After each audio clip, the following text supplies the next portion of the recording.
Días. No se ha dicho, pero es Primera de Pedro. Primera de Pedro, capítulo 1.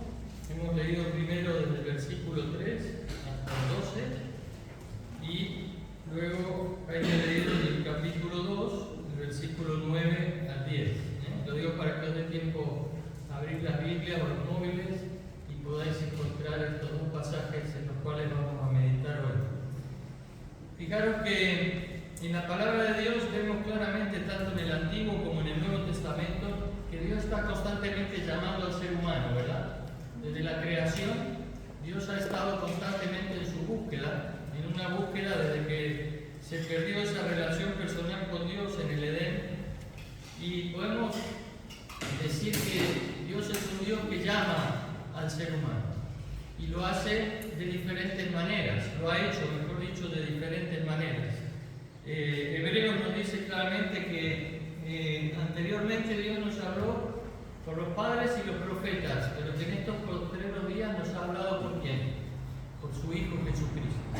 Dios constantemente está hablando al ser humano para intentar tener una relación personal con Él. Lo vemos en primer lugar en este versículo 9 del capítulo 2, donde dice: mas vosotros sois linaje escogido, real sacerdocio, nación santa, pueblo adquirido por Dios, para que anunciéis las virtudes de aquel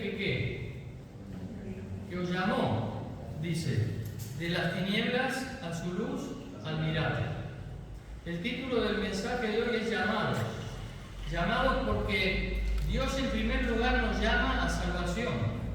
Ese es el primer llamado que Dios hace al ser humano, para sacarnos, como dice aquí Pedro, de las tinieblas a su luz admirable.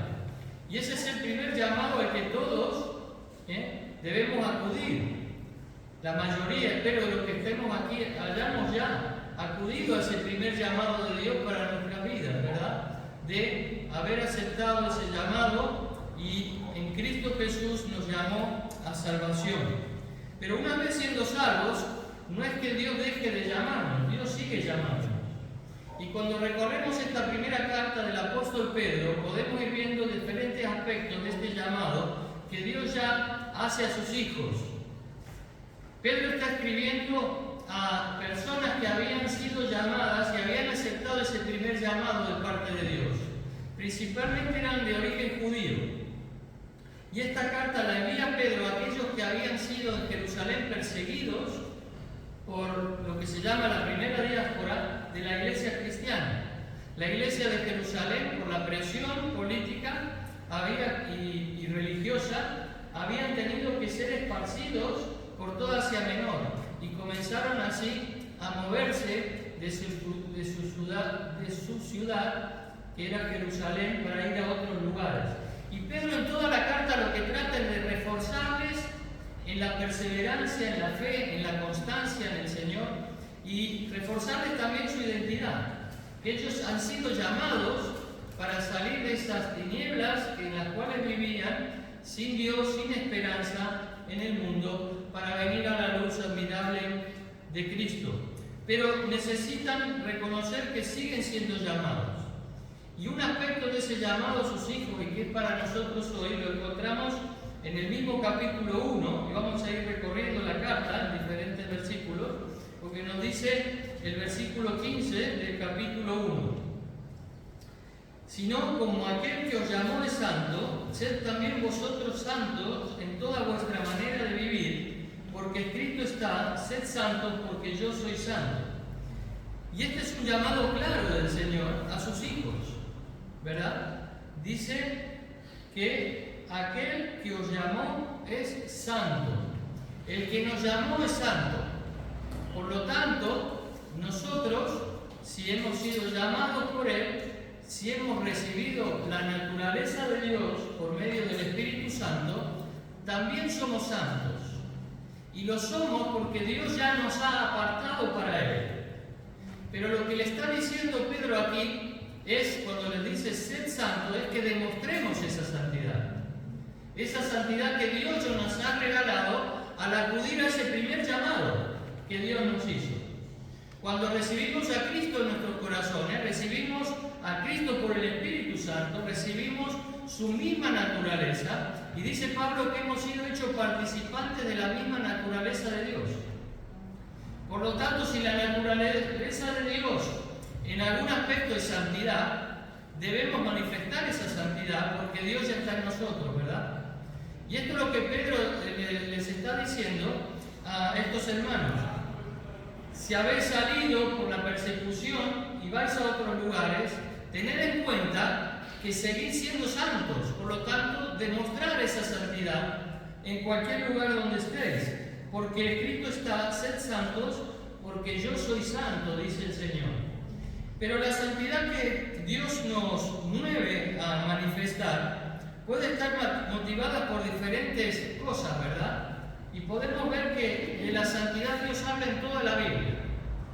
¿Por qué? Porque es parte, como decimos, de su propia naturaleza. Por lo tanto, Él transmite su carácter cuando habla. Un Dios santo, un Dios también que es amor, un Dios que es luz, pero un Dios que es santo. Y por lo tanto, cuando vamos a ver qué nos puede motivar para manifestar esa santidad, podemos decir muchas cosas, pero en definitiva, el concepto principal es este. Él es santo.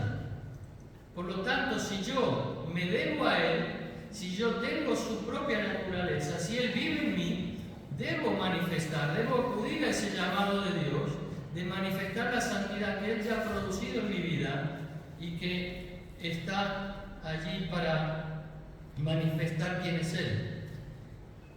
Esto se nos ha hecho real, esa santidad, a través de Jesucristo, ¿verdad? Jesús nos mostró ese camino. Y Jesús es quien fue apartado para que cumpliera el propósito de salvación para nuestras vidas. Jesús mismo fue apartado. Fue apartado siendo hombre, en su aspecto humano, fue apartado para Dios y no conoció pecado.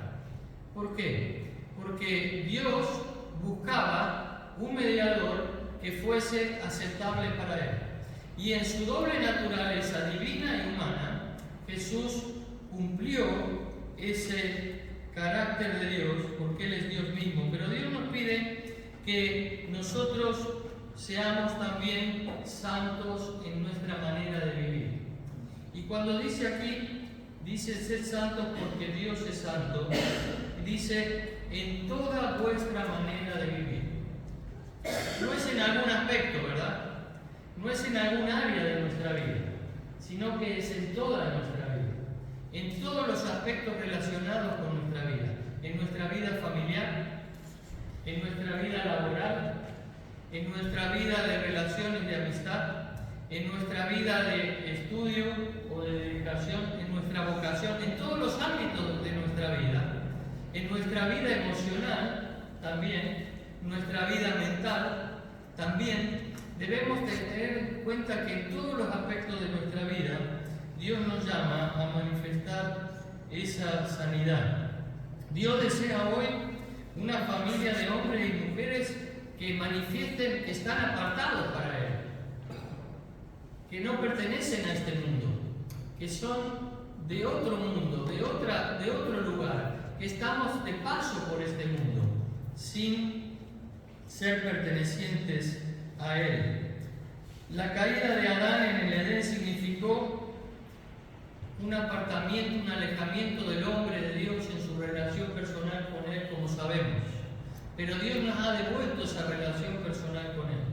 Y en esa relación personal con Él necesitamos manifestar la santidad. Dios no acepta el pecado. La sangre de Jesucristo es la que nos limpia de todo pecado.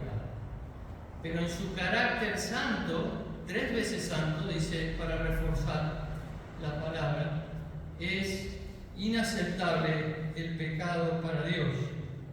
La vida que Jesús desarrolló aquí en la tierra fue la demostración de esa santidad, de esa bondad, de ese amor, de esa verdad que hoy también hemos cantado, sin contaminarse con el pecado, no vendiendo la verdad a ningún precio, porque Él mismo es la verdad y la vida. Sed santos como Dios es santos es más que un concepto, es un llamado. Es un llamado de parte de Dios a todos sus hijos y sus hijas Otra traducción dice: sed santos vosotros en todo aspecto de vuestra manera de vivir, porque Dios que os llama es santo. Porque la santidad, como decíamos semanas atrás, no es algo monótono, como piensan algunos. No es encerrarse en un monasterio. No es apartarse de la vida natural, en el mundo en que Dios nos ha puesto. Estamos en el mundo, no nos apartamos del mundo en el sentido físico, sino nos apartamos en el sentido espiritual del mundo. Y tampoco podemos decir que la santidad es una nueva experiencia que algunos creyentes lamentablemente erróneamente predican, que es una segunda experiencia después de la salvación donde se recibe, ¿verdad?, esa santidad. Y no es así. En la Escritura nos dice claramente que aquel que ha creído es aquel que ha sido sellado por el Espíritu Santo, y teniendo ya la naturaleza de Dios, por lo tanto, tenemos la posibilidad ya, en ese momento, de buscar esa santidad, porque no es por nuestras fuerzas, sino como decimos, sino que es por el poder del Espíritu Santo que anida en cada uno de nuestros corazones. Porque por un solo Espíritu fuisteis todos bautizados en un cuerpo, dice Pablo a los Corintios. La santidad no es tampoco una extinción de nuestra antigua naturaleza. No es que Dios arranca de nosotros nuestra naturaleza humana y coloca su propia naturaleza. Seguimos viviendo en esa lucha constante que el Nuevo Testamento describe claramente, de esa lucha espiritual entre nuestra antigua y nuestra nueva naturaleza. Nuestra antigua, ¿cuál es? La que nos lleva a apartarnos de Dios, a separarnos de Dios, esa naturaleza caída en el Edén, pero Dios nos ha dado su nueva naturaleza para que ahora lo que no podíamos antes de conocer a Cristo, ahora sí podamos vivir. Y es esa vida nueva, en esa nueva naturaleza que Dios nos ha dado, la cual podemos ahora manifestar con nuestro diario vivir. ¿Cuál es el camino entonces para vivir en santidad? La Biblia, como sabemos todos, nos enseña que es la comunión con Dios. ¿Y cuál es la comunión con Dios? ¿Cómo hacerlo? Es básicamente, como enseñamos desde pequeñitos en la escuela dominical, a través de su palabra, la meditación en su palabra. Es oír constantemente ese llamado de Dios. Si no vamos a la Biblia a escuchar la voz de Dios, no oímos el llamado de Dios a apartarnos para Él. Oímos otras voces. Si no oímos una voz, indefectiblemente oímos otras voces. Y por lo tanto debemos buscar oír la voz de Dios si queremos vivir vidas de santidad. Pero también la oración, como sabemos, para mantener esa relación que ya nos ha regalado, abriendo nuestros corazones y también manifestando nuestras debilidades. Porque Pablo dijo, el bien que no quiero, ¿verdad? El bien que quiero no hago, mas el mal que no quiero, eso hago. Hay una lucha constante en nosotros, pero Dios lo sabe. Y Dios quiere apoyarnos en esa tarea y en esa lucha en la cual ya somos más que vencedores, no por nuestra fuerza, sino por ¿quién? Por Cristo Jesús.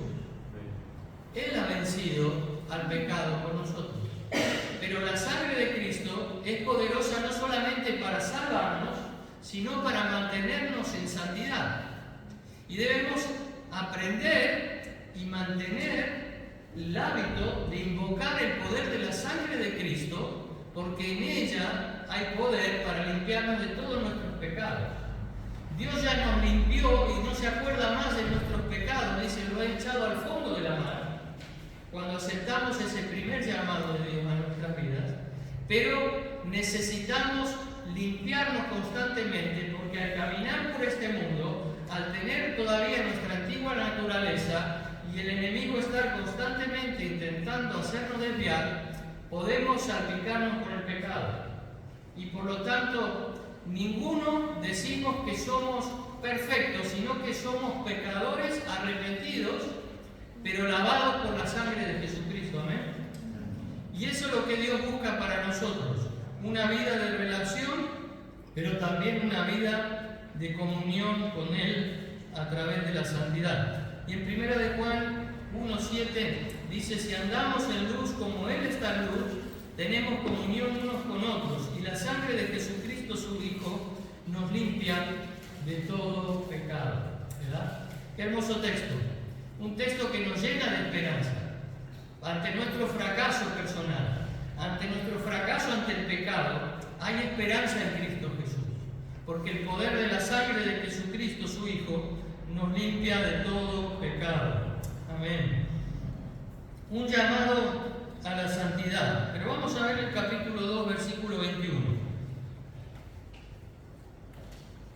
Dice, pues para esto fuisteis llamados, porque también Cristo padeció por nosotros, dejándonos ejemplo para que sigáis sus pisadas, el cual no hizo pecado, ni se halló engaño en su boca, quien cuando le maldecían no respondía con maldición, cuando padecía no amenazaba, sino encomendaba la causa a aquel que juzga justamente, quien llevó él mismo nuestros pecados en su cuerpo sobre el madero, para que nosotros, estando muertos a los pecados, vivamos a la justicia, es decir, a la rectitud, a la santidad, y por cuya herida fuisteis sanados. Cuando Pedro está nombrando esto, nos está ya mostrando un llamado a una vida que imita a Cristo. Ese es el llamado, podemos decir, que nos hace Dios también, a imitar a Cristo. ¿Cómo vivir en santidad? Siguiendo el ejemplo de Cristo. Es el ser humano modelo para nuestra santidad, para nuestra vida que agrade a Dios, ¿verdad? Y dice, pues para esto fuisteis llamados, porque también Cristo padeció por nosotros, dejándonos ¿qué? Hola. Ejemplo, ejemplo, dejándonos ejemplo. Y ese ejemplo es el que debemos seguir. Debemos seguir sus pisadas, dice el apóstol Pedro. La primera afirmación de Pedro es que Jesucristo es un ejemplo al cual nosotros debemos imitar. En el capítulo 1, versículo 14, donde dice, como hijos obedientes, no os conforméis a los deseos que antes teníais estando en vuestra ignorancia. Cuando debemos imitar a alguien, ¿qué necesitamos para poder imitar? Conocimiento. Si no tenemos conocimiento, ¿y cómo adquirimos ese conocimiento? ¿Cómo hacen los niños? ¿Cómo aprenden los niños en su casa, mirando a los padres? Por imitación. Aprenden más lo que ven que lo que les decimos, ¿verdad? ¿Por qué? Porque nos imitan. ¿Y por qué nos pueden imitar? Porque hay convivencia. Si no hay relación, no hay posibilidad de imitar. Si yo no tengo relación con Cristo, no puedo imitarle. Si no tengo comunión con Dios, con Cristo, a través de su palabra, manteniendo esa relación personal con Él, y a través de hablar con Él, a través de la oración, no sabré cómo imitarle. Porque necesito conocer qué debo imitar, ¿verdad? Es algo tan lógico como esto. Por eso Pedro dice, como hijos obedientes, no conforméis a los deseos que antes tenías. Ahora imitar a Cristo. Si hay que seguir el ejemplo de Cristo, seguir sus pisadas. Y la expresión ejemplo, en el original, es modelo, ese modelo, ¿verdad? Ese arquetipo que debemos imitar, ese modelo es Cristo. Y se usaba esta palabra para la caligrafía. Ahora los jóvenes no saben lo que es la caligrafía, no tienen ni idea. Antes nos hacían hacer una letra perfecta en los cuadernos y nos hacían entre los renglones imitar la letra que estaba ya escrita. ¿Se acordáis de esos cuadernos? Esos cuadernos donde teníamos que imitar casi sin lugar a equivocación esa letra perfecta. Y esto es lo que se refiere aquí. Se está diciendo a imitar la caligrafía de Cristo, es decir, imitar su vida de una manera que nuestra vida transcriba una vida similar a la de Cristo. No somos Cristo, pero sí buscamos imitarle, porque somos sus hijos. Así como Dios nos llamó de las tinieblas a su luz admirable, Él nos llama también, como dice aquí Pedro, en esa imitación, a sufrir por Cristo. Pero nos deja el ejemplo de Cristo, que Cristo sufrió y sufrió manteniéndose fiel al Padre, con una buena caligrafía divina en este mundo, ¿verdad? Pero nosotros, si imitamos a Cristo, no penséis que no vamos a sufrir. Vamos a sufrir porque vamos en contracorriente. El ejemplo del mundo no es Cristo. Son otros ejemplos antagónicos a Cristo. Por lo tanto, va a haber un sufrimiento. ¿Pero qué hizo Cristo en este sufrimiento? Dice, el cual no hizo pecado, ni se halló engaño en su boca. Y dice que cuando le maldecían, no respondía con maldición. Y cuando padecía, no amenazaba, sino encomendaba la causa al que juzga justamente. Esa es una manera o un aspecto de la imitación a Cristo, ¿verdad? No dañar al otro cuando nos ofende, sino recibir la ofenda y encomendársela a Dios, sabiendo que Dios es el que tiene a cargo la justicia perfecta. Y este es el llamado que nos hace Dios a imitar a Cristo Jesús. Podemos ver luego en el capítulo 5, versículo 10, otro aspecto de ese llamado. Capítulo 5, versículo 10. ¿Alguien lo quiere leer? Y después de que hayáis sufrido un poco de tiempo, el Dios de toda gracia, que os llamó a su gloria eterna en Cristo, Él mismo os perfeccionará, afirmará, fortalecerá y establecerá. Aquí hay otro aspecto del llamado, ¿verdad? Dios nos llama ¿a qué? A madurar espiritualmente. Recapitulamos. Dios nos llama a salvación. Dios nos llama a santidad. Dios nos llama a imitar a Cristo. Pero Dios nos llama también a madurar espiritualmente. Fijaros que es un proceso. Es un proceso que se va dando en nuestra vida. No podemos imitar a Cristo si no hemos respondido al primer llamado de salvación. Tampoco podemos madurar espiritualmente sin imitar a Cristo.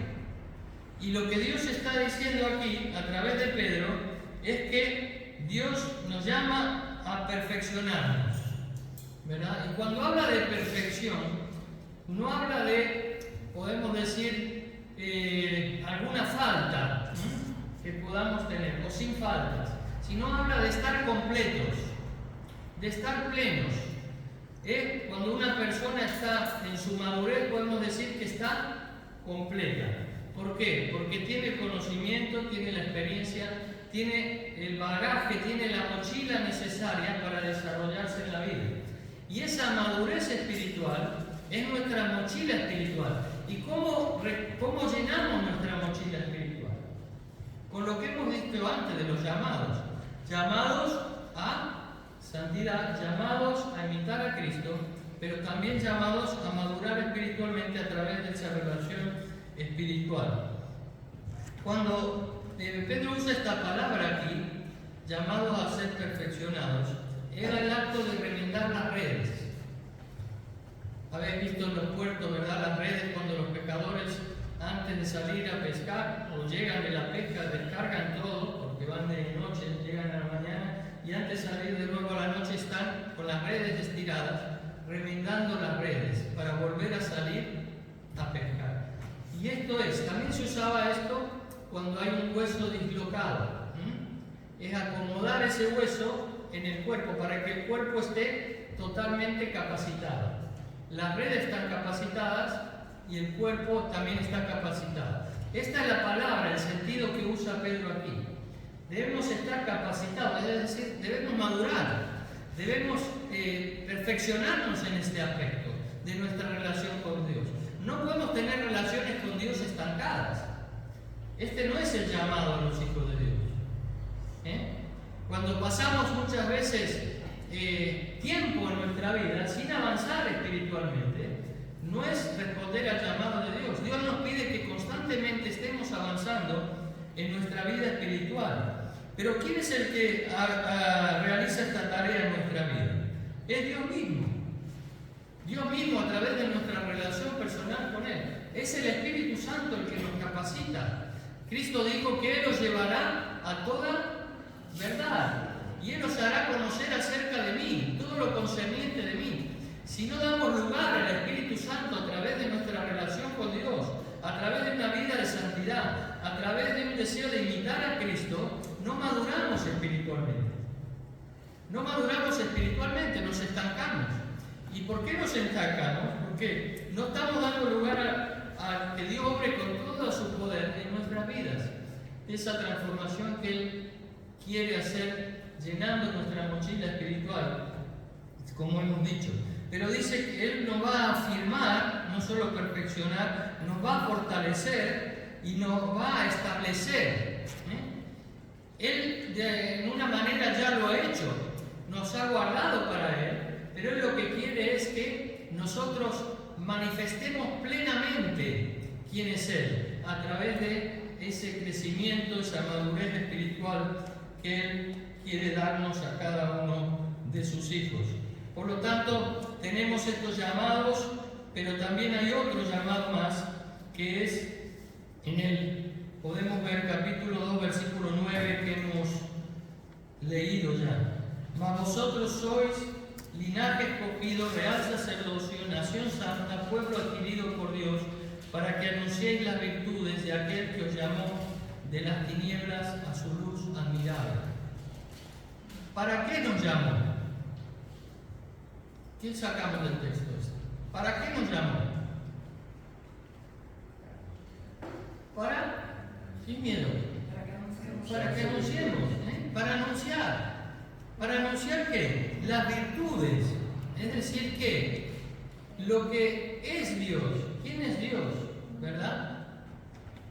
El carácter de Dios, la personalidad de Dios, de Cristo en nuestras vidas, para que podamos anunciar a Dios, y por lo tanto Dios nos llama a anunciar el Evangelio. Es verdad que en la Biblia encontramos llamados particulares, ¿verdad? Y Dios llama a algunos a ser, y les da el don de ser evangelistas específicamente, y les llama a otros pastores, maestros, y Dios hace un llamamiento personal. Dios es un Dios personal. Pero Dios nos llama también a su pueblo, porque aquí está hablando en plural, está hablando del pueblo de Dios. Nos llama a todos a anunciar quién es Jesús, es decir, a anunciar el Evangelio que un día a nosotros nos llegó y respondimos ante Él. En el capítulo 1, donde hemos leído ya, versículos 10 y 12, fijaros que dice que los profetas que profetizaron de la gracia destinada a vosotros inquirieron y diligentemente indagaron acerca de esta salvación, el Evangelio, escudriñando qué persona y qué tiempo indicaba el Espíritu de Cristo que estaba en ellos, el cual anunciaba de antemano los sufrimientos de Cristo y las glorias que vendrían tras ellos. Por lo tanto, estos profetas, lo que está diciendo aquí, estaban anticipando lo que iba a venir. No era para ellos mismos, sino que era para nosotros. Y a estos se les reveló que no para sí mismos, sino para nosotros, administraban las cosas que ahora a nosotros se nos son anunciadas por los que os han predicado el Evangelio por el Espíritu Santo enviado del cielo. Cosas en las cuales, dice, anhelan mirar los ángeles. Lo que está diciendo aquí Pedro es que ese llamado a anunciar el Evangelio ya estaba predestinado. Se anticiparon los profetas del Antiguo Testamento como extendiéndose por fe, pero Cristo todavía no había venido a morir. Por lo tanto, el Evangelio no se había producido de una manera real. La buena noticia estaba dada, pero el hecho en sí del Evangelio no se había producido. Cristo murió y resucitó y ascendió a los cielos, y por lo tanto los que estamos después de ese hecho histórico, nosotros somos los encargados de anunciar este Evangelio que a los profetas se les había anticipado. Esto es lo que está diciendo aquí Pedro. Y Pedro nos está diciendo, y a estos hermanos a los cuales él escribe, que aún los ángeles anhelan mirar. Y en otro pasaje nos dice que los ángeles no pueden predicar el Evangelio, parafraseando. ¿Y por qué no pueden predicar los ángeles el Evangelio? Para Dios hubiese sido muy fácil. Ángeles ir al mundo, predicar el Evangelio para que todos puedan creer. Olvidémonos de los seres humanos. Olvidémonos de mis hijos y mis hijas. Que hagan los ángeles esta tarea. Pero ¿por qué no pueden los ángeles predicar el Evangelio? ¿Qué os parece? Porque no han conocido el pecado. porque no conocen lo que es haber sido redimidos, porque no saben lo que es salir de las tinieblas a su luz admirable. Por lo tanto, el llamado es específicamente para ti y para mí, que ha sido redimido y redimida por la sangre de Cristo.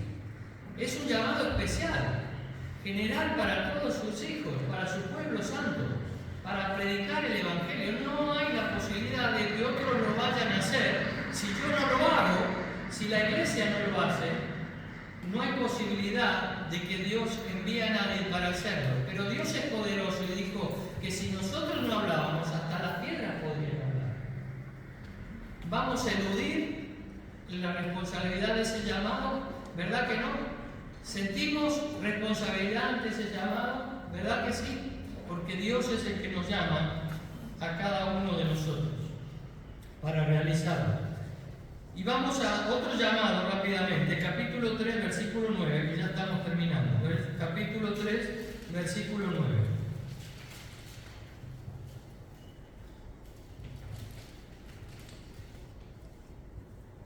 Está cortada la frase, pero es para el rápido. Dice, no devolviendo mal por mal, ni maldición por maldición, sino por el contrario, bendiciendo, sabiendo que fuisteis llamados para que heredaseis bendición. ¿Para qué fuimos llamados? Para heredar bendición. Recapitulamos rápidamente. Dios nos llama, primero ¿a qué? A salvación. Nos llama a santidad. Nos llama a imitar a Cristo. Nos llama a madurar espiritualmente.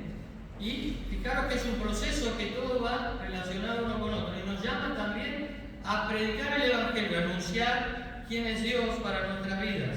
Pero también nos llama a recibir bendiciones. No hemos sido llamados a maldición, dice, sino a recibir bendiciones.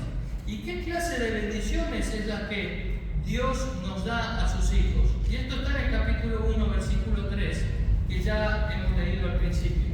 La primera podemos decir que está en el versículo 3, dice, bendito el Dios y Padre de nuestro Señor Jesucristo, que según su grande misericordia nos hizo ¿qué? Renacer, dice, para una esperanza viva por la resurrección de Jesucristo de los muertos. Esta es una bendición tremenda. Muchas veces no la valoramos lo suficiente. Por el que en el día a día de nuestra relación personal con Dios lo damos por hecho. Pero el que Dios nos haya hecho renacer es la mayor bendición que podemos tener en esta vida. ¿Verdad? ¿Por qué? Porque como Jesús le dijo a Nicodemo, si quieres ver el reino de Dios, Nicodemo, tienes que nacer de nuevo. Y no es por ti, sino que es por el Espíritu Santo. Y si esto ya se ha producido en tu vida, dale toda la gloria a Dios en esta mañana. Porque Dios te ha llevado a su reino. Te ha sacado del reino de las tinieblas y te ha llevado al reino de su amado Hijo Jesucristo. Por ese renacer. En segundo lugar, versículo 5, que sois guardados por el poder de Dios mediante la fe para alcanzar la salvación que está preparada para ser manifestada en el tiempo postrero. Sois guardados por el poder de Dios mediante la fe. Si hemos depositado fe en Cristo Jesús, somos guardados, dice, hasta el día postrero. No hay nadie que te pueda tocar, si Dios no lo permite. Hemos sido guardados por Dios, dice aquí Pedro, manifestada esa salvación en el tiempo postrero. Nosotros tenemos la bendición como hijos e hijas de Dios a recibir esta herencia de bendiciones, de ser renacidos, pero también guardados por el poder de Dios. Pero también dice el versículo 8 de este capítulo 1, a quien amáis sin haberle visto, en quien creyendo, aunque ahora no lo veáis, os alegráis con gozo inefable y glorioso. En tercer lugar, de bendiciones, somos bendecidos porque somos capacitados por el Espíritu Santo para amar a Dios sin conocerlo. ¿Quién puede amar a alguien sin conocerlo? Puedes a lo sumo simpatizar, ¿verdad? Puedes amar a Napoleón, a alguien de la historia, a alguien pasado, sin conocerle, sin tener relación con él, no. Pero ¿verdad? Pero dice Pedro aquí que podemos amar a Dios aún sin conocerle, en el sentido de haberle visto como le había visto Pedro y los discípulos. Y dice que esto nos llena de gozo, de un gozo inefable. Inefable significa indescriptible. Y lleno de gloria es ese gozo. No hay mayor gozo, ¿verdad?, que decir, puedo conocerte, Señor. Puedo conocerte, puedo acceder a ti con total libertad y adquirir ese conocimiento de ti constantemente en mi vida, como dice aquí el apóstol Pablo. Por lo tanto, Él nos llama a ser receptores de esas bendiciones espirituales. Y por último, en el capítulo 5:10, la último llamado es que Él nos llama a su gloria eterna. Mas el Dios de toda gracia, que nos llamó a su gloria eterna en Jesucristo. Hay preparado un lugar para mí y para ti, ¿verdad? Nuestra vida va camino a ese lugar. No es una vida sin rumbo, no es una vida sin esperanza. Nuestra vida tiene un propósito, tiene un sentido, tiene una dirección, y es esa gloria eterna, de la cual, como dijo Pedro en el capítulo 2, versículo 9, el comienzo de esa trayectoria es porque acudimos a ese primer llamado de Dios para nuestras vidas, ese llamado de Dios que Él hizo en cada una de nuestras vidas, a cual pudimos responder. Por lo tanto, Dios nos sigue llamando hoy. La pregunta es, ¿respondemos a sus llamados? ¿Estoy respondiendo en mi vida, en mi corazón, a este llamado de Dios a cada uno de sus hijos y sus hijas? Si Dios ya te ha llamado a salvación, Dios te sigue llamando hoy a una vida santa, a una vida apartada para Él, una vida que manifieste que está siguiendo el ejemplo de Jesucristo, una vida también que estando siguiendo el ejemplo de Jesucristo puede crecer espiritualmente, no está estancada, sino que avanza hacia una madurez espiritual. ¿Cuándo será esto? Cuando seamos semejantes a Cristo. Esa es nuestra meta. Y no es por nuestras fuerzas, como dijimos, sino es por el poder de Dios que abunda en nosotros. Pero también Dios nos llama, y a esto también debemos responder, a anunciar el Evangelio en nuestro ámbito personal, en nuestra ciudad, en nuestro barrio, en nuestro lugar de estudio, de trabajo, a anunciar el Evangelio. Pero también Dios nos ha llamado, y en esto nos lleva a agradecerle constantemente, a recibir sus bendiciones, porque Él tiene preparado un lugar para nosotros que nadie lo puede destruir. Alabemos al Señor, adoremos su nombre y respondamos también a su palabra en esta mañana. Os invito a ponernos de pie.